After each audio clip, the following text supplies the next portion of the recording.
فلانا آنا آئے گا اور معیشت ٹھیک ہو جائے گی، ڈالر ٹھیک ہو جائے گا، ملک ٹھیک ہو جائے گا، یہ فلانا کون تھا؟ کیونکہ ابھی فلانا کو اگر نریٹ کیا جائے تو کچھ دن پہلے صرف میاں نواز شریف ہی واپس آئے ہیں، ان کے علاوہ کسی کی ملک کے اندر آمد نہیں ہوئی، جیل کے اندر ضرور آمد ہوئی ہے لیکن ملک کی آمد صرف نواز شریف صاحب کی ہوئی ہے۔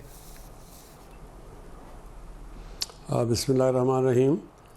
میں دو حصوں میں آپ کے سوال کا جواب دوں گا۔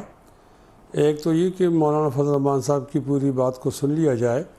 وہ کہتے ہیں کہ قرآن و سنت سے رہنمائی لینا ضروری ہے، تو وہ تو نصیحت کر رہے ہیں سب کو بھی اور سب کو بھی اور سب کو بھی، یہ آپ کو بھی ہے اور مجھے بھی ہے۔ ہم جب تک قرآن و سنت سے رہنمائی نہیں لیں گے تو ہم کامیاب نہیں ہوں گے، اس کو تو یہ اس بات یہ تو طے ہے۔ البتہ دوسری بات یہ ہے کہ ہم 2018 کے الیکشن میں ناراض تھے کہ کسی آدمی کو لاڈلا بنایا گیا ہے، تو ہمیں ان سے کوئی ذاتی دشمنی تو نہیں تھی، لاڈلا پن ٹھیک نہیں تھا۔ لاڈلا پن کا معنی یہ ہوتا ہے کہ مقتدر قوتیں اپنا وزیر اعظم لے آتی ہیں اور عوام کی مرضی کے بغیر آتی ہیں اور عوام کی مرضی کے خلاف آتی ہیں۔ اب بھی کوئی لاڈلا بنے گا، تو جب لاڈلا بنے گا تو ہم اس کے خلاف اسی کمپین میں جائیں گے جس طرح ہم پچھلے، تو پھر اس کا معنی تو یہ ہوگا کہ ہم پچھلے لاڈلے کے جو خلاف تھے تو وہ اس لیے خلاف تھے کہ ان سے کوئی ہماری ذاتی پرخاش تھی، ایسا تو نہیں ہے۔ اچھا، ہم مطلق اس سسٹم کے خلاف ہیں جس سے عوام کو حق کی حکمرانی سے محروم کر دیا جاتا ہے اور لوگ اپنی مرضی عوام پہ ٹھوستے ہیں، مسلط کرتے ہیں۔ ہماری یہ رائے ہے کہ انتخابات کو صاف بھی ہونا چاہیے، شفاف بھی ہونا چاہیے، صاف نظر بھی آنا چاہیے اور کسی قسم کی انگلی اس پر نہیں اٹھنی چاہیے۔ ہمارے بات تو بالکل صاف ہے، اس میں کوئی ایسی بات نہیں ہے کہ جس کو سمجھانے کے لیے آپ کو دوبارہ سوال کرنا پڑے۔ ہم بالکل ٹھیک کہتے ہیں، ہمیں لیول پلینگ فیلڈ بھی عوام سے لینی چاہیے اور کسی اور سے نہیں لینا چاہیے، اور عوام کے بعد جانے میں کسی کو بھی کوئی وہ نہیں ہے، رکاوٹ نہیں ہے۔ ہمیں ذرا اتنا ہے کہ ہمارے جلسوں پر ہو جاتا ہے، حملہ ہو جاتا ہے، ہمارے رہنماؤں پہ ہو جاتا ہے، لیکن جب ہم عوام کے بعد جاتے ہیں تو اور لوگ کیوں نہیں جاتے؟ یہی عوام آپ کو لیول بھی دے گی، یہ آپ کو پلینگ بھی دے گی، یہ آپ کو فیلڈ دے گی۔ اوکے، اچھا مفتی صاحب، سیاسی رہنما اور ریاستی ادارے ہم لوگ بہت سنتے ہیں ایک پیج پہ، سر جب یہ ایک پیج بنتا ہے نا، اس کا جو رزلٹ ہے وہ ایک لاڈلا ہے۔ سو وہ لاڈلا کل کو کوئی تھا، آج کو کوئی اور، آئندہ آنے والے دنوں میں کچھ اور ہوگا۔ تو لاڈلے کی جو اصطلاح ہے وہ تو سیاستدان اور ریاست خود بناتی ہے، تو اس کا جو خمیازہ ہے وہ عوام کو بھگتنا پڑتا ہے۔ کیا یہ طریقہ کار درست ہے؟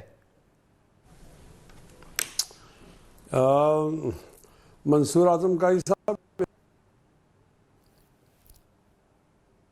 عشق کی تکمیل حسن، دوبارہ کہتا ہوں جی، حسن کی تکمیل عشق اور عشق کی تکمیل حسن، ایک کمی تیرے بغیر ایک کمی میرے بغیر۔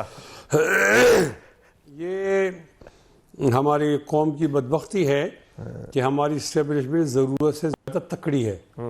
جب تکڑی ہے تو اپنی گرفت نہیں چھوڑتی، آنے والا آدمی وہ اپنا لانا چاہتی ہے۔ ہمارے جو سیاستدان ہیں ان کے منہ میں رال ٹپکتی ہے، وہ لیلائے اقتدار کے مجنو ہوتے ہیں، تو وہ کہتے ہیں ہم آپ کی خدمت اچھی طرح کریں گے، یہ فلاں نہیں کر سکتا، تو وہ قریب ہو جاتا ہے۔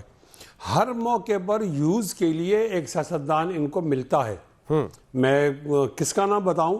ایک آدمی کو استعمال کیا گیا 2018 میں، اور خیال یہ کیا گیا کہ آج وہ سمجھتا ہے کہ مجھ سے غلطی ہو گئی۔ تو اب ہم یوز نہ ہو نا، ہم یوز نہ ہو۔ جو آپ غلطی کریں گے ایک دفعہ تو آپ نے قوم کو 5 سال پیچھے کر دیا نا، کوئی اور غلطی کرے گا وہ 10 سال پیچھے کرے گا، اسی طرح چلتا رہے گا۔ میں پاکستان کے لیے دعا کرتا ہوں کہ یہ صورتحال تبدیل نہیں ہوگی جب تک سیاستدان اپنے فیصلے خود نہیں کریں گے، اور وہ کسی کی طرف اشارہ انتظار ہوگا تو اشارے والوں کو تو حکومت کرنی ہے، پردے کے پیچھے رہ کر وہ ان کو آپس میں لڑائیں گے اور ہم لڑتے رہیں گے، کبھی آپ استعمال ہوں گے کبھی میں استعمال ہوں گا۔ میرا خیال کے اندر یہ غلط تھا، یہ غلط ہے، یہ غلط رہے گا۔ میں اس تمام سلسلے کے اندر ذوالفقار علی بھٹو کو خراج تحسین پیش کرتا ہوں کہ ان کے پاس یہ سارے آپشن تھے، انہوں نے عوام کے لیے مرنے کو پسند کیا اور یہ آپشن انہوں نے اختیار نہیں کیے۔ اس کے بعد کوئی بھٹو پیدا نہیں ہوا اور ہم مسلسل اسی دلدل میں پھنسے جا رہے ہیں. ٹھیک. عوام کو حق حکمرانی سے دور رکھا جاتا ہے.